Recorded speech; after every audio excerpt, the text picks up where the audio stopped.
fractional reserve banking system ya. Ini sudah dipakai di mana-mana, termasuk di Indonesia. Ini adalah kunci utama di mana bank itu bikin duit. Jadi fractional reserve banking itu kayak gini ceritanya. Kita ambil contoh aja misalnya di US, oke? Kita misalnya bilang fractional reserve banking itu adalah 10%. Jadi gini, apa yang dimaksud dengan 10% itu? Yang dimaksud dengan 10% itu adalah bank itu secara legal boleh menyimpan dana nasabah alias kita itu cuma 10% aja sebenarnya. Jadi contoh, misalnya gua, Josh, bawa uang ke bank 100 juta, oke? Karena dia punya fractional reserve banking itu 10%, maka bank itu boleh meminjamkan 90 juta. Misalnya contoh datang orang kedua, oke? Orang kedua ini bernama Budi misalnya. Budi mau datang ke bank, terus dia bilang, "Halo bang, saya mau pinjam uang sebanyak 90 juta. Oh iya ada nih 90 juta. Dia kucuk-kucuk, ambil berangkas, kasih uang. Oke? Nggak mesti dalam bentuk cash juga sebenarnya. Dalam bentuk digital aja sebenarnya bisa. Setelah dia dapat uang 90 juta, kan nasabah ini itu 90 jutanya, dia itu dalam bentuk tabungan juga. Tabungan bank yang sama. Jadi di saat yang bersamaan, kalau gue lihat tabungan gue itu tetap 100 juta.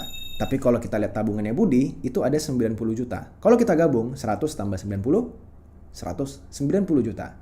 Sekarang, bank punya uang 190 juta hanya gara-gara Budi pinjam 90 juta.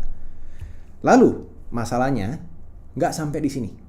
Kalau misalnya ada orang ketiga, namanya Susan misalnya. Susan datang ke bank. Terus dia bilang, Susan, "Halo bang, saya mau pinjam uang. Berapa Susan yang kamu mau pinjam uangnya?" "Saya mau pinjam 81 juta. "Oh ada nih, 90% dari 90 jutanya tadi si Budi." Bank boleh meminjamkan 81 jutanya kepada Susan. Jadi sekarang Susan punya uang 81 juta di bank yang sama dengan kita bertiga semua. Jadi gue ada 100 juta, Budi ada 90, Susan ada 81. Ya, itu kalian tambahin semuanya. Itu lebih dari 200 juta. Dan masalahnya tidak berhenti di Susan. Ini terus sampai habis. Kalian bisa hitung kira-kira berapa uang 100 juta itu tadi yang bakal diputar-putar sama bank. Kalian mungkin gak percaya sama angkanya, tapi uang 100 juta yang gue tadi masukin di awal, 100 juta doang, itu sekarang bank bisa putar jadi 1 miliar. Bukan sulap, bukan sihir. Ini adalah fractional reserve banking. Ya.